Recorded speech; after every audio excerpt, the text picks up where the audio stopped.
सर्वेभ्यः नमो नमः सुस्वागतम च। आज आमे पढ़मा विभक्ति मानकर विषय रे। विभक्ति मानकर चिन्ह पहला आमे शब्द रूप घुसमा संस्कृत पढ़वार के गले आमे विभक्ति मानकर चिन्ह जानबाटा निहाते जरूरी है।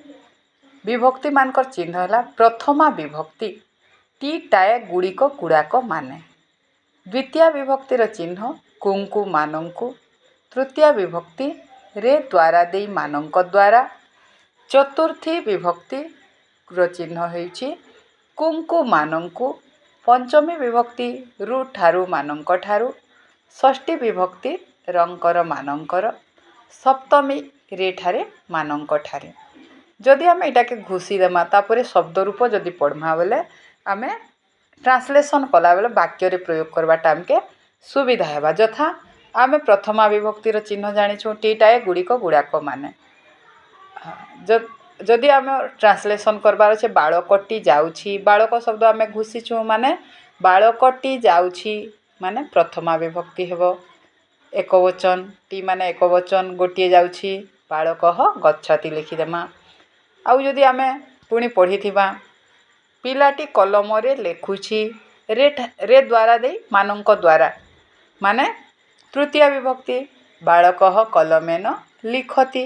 ये चिन्ह माने सब जदि जानिथिमा बेले सेनो आमके सुविधा हेसी। आउ द्वितीय विभक्ति कुंकु मानंकु। राम ग्राम को जाउछि, ग्राम को माने द्वितीय विभक्ति ग्रामम। रामः ग्रामम गच्छति, से छेली को नेउछि, सह अजाम नयति। छेली को माने छेली को अजा कुहा जाए, सह अजाम नयति। तापरे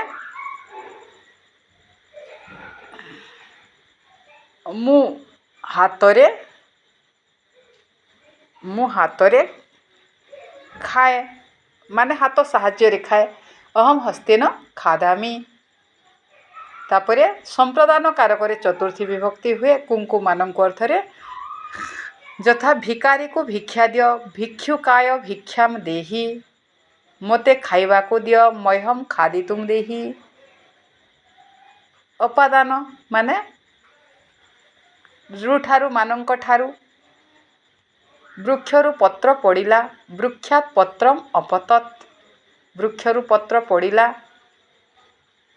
तापरे रंकर मानंकर षष्ठी विभक्ति रामर पिता जाउछि, सेठारे आमे रामर जगार रामस्य लिखि पारमा। तापरे सप्तमी रे ठारे मानंक ठारे मो पुरी रे रहे माने अहम पुरियाम बसामि किंबा तिष्ठामि। मो गाँरे रहे अहम ग्रामे बसामि। मु कटकरे रहे अहम कटके तिष्ठामि। एहिपरि आमे लिखिपारिबा विभक्ति चिन्ह जदि जानिथिबा ताहेले हमको ट्रांसलेशन करिबा पई सुविधा हेबो। ठीक अछि, धन्यवाद।